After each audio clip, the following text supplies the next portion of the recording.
so used to be. You kiss your teeth? You kiss your teeth? Yo, you know what I was thinking about? I don't know if it's just me. You have to go wait a little bit. You love me because I love. I know you want to play with it, that's why I want to be. Then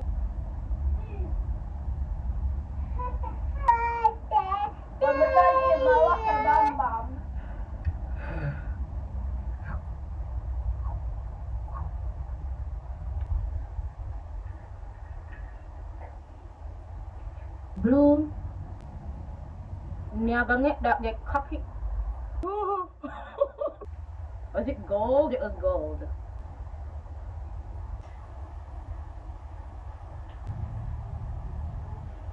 I was going to make this a short, but I don't want to because I have a lot to say. I just recently started like watching Lizzo. Her and Serena Williams. Of course, you guys know how I feel about Rihanna and Jada Kingdom, but they have made me feel so comfortable being me. And these are different women of shapes and sizes.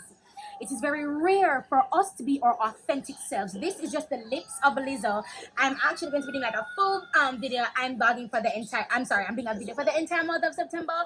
So these are part of the content. But I had to get these lips out because I have to I don't know if Lizzo is going to see this video, but Mama, yeah, do it for everybody, you know. Me nah aunt not tell me, I tell you that. Because enough girl want to change and we nah. I'm way too fine to be distressed, yeah.